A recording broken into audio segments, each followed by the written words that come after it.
लोकसभा चुनावों के बाद में बहुजन समाज पार्टी सुप्रीमो बहनजी मायावती ने आकाश की जिम्मेदारियों से हटाने के बाद में अब आकाश आनंद की बहुजन समाज पार्टी में वापसी कब होगी, इसको लेकर चर्चाओं का बाजार गर्म है और यह सवाल अब हर तरफ से उठ रहा है।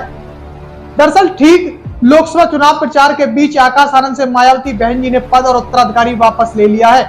चुनाव परिणाम के बाद में ही बहन जी मायावती कार्यकर्ताओं की बैठक में अलग संकेत दे दिए हैं और इसलिए सवाल उठने लगे हैं।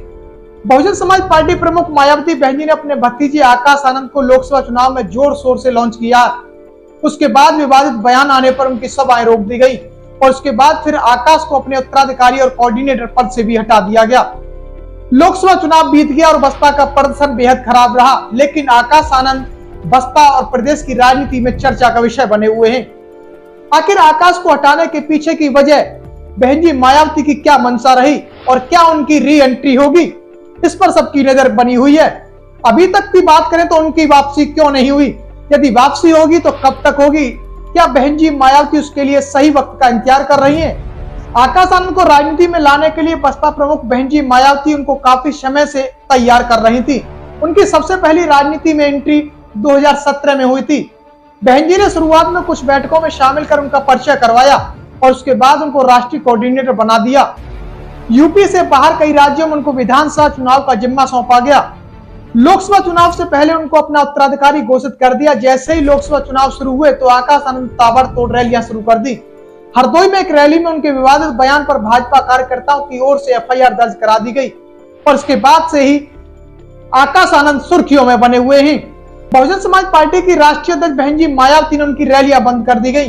बाद में उनको बहन जी ने अपने उत्तराधिकारी और राष्ट्रीय कोऑर्डिनेटर के पद से भी हटा दिया गया। लोगों को लग रहा था कि लोकसभा चुनाव के बाद फिर से आकाश आनंद की वापसी होगी, लेकिन फिलहाल बहन जी मायावती की ओर से ऐसे संकेत नहीं मिल रहे।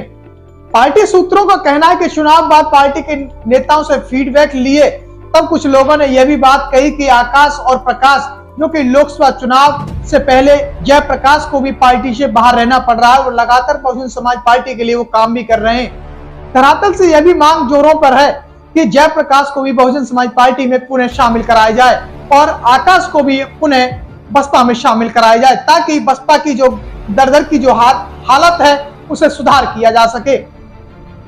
कुछ लोगों ने यह भी बात कही कि आकाश को लोकसभा चुनाव के बीच में हटाने से नुकसान हुआ है, उनको फिर से लाने की बात भी कुछ लोगों ने रखी है, लेकिन बहन जी की ओर से फिलहाल में ऐसे संकेत नहीं मिल रहे और वजह यह भी है कि इसी महीने 23 जून को बसपा प्रमुख बहन जी मायावती ने राष्ट्रीय बैठक बुलाई है।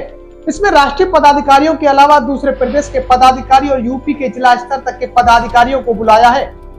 इसमें अभी आकाश के रहने की संभावना नहीं है।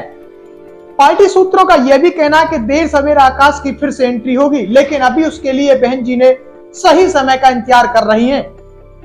बहन जी नहीं चाहती है कि आकाश किसी विवाद में फंसे।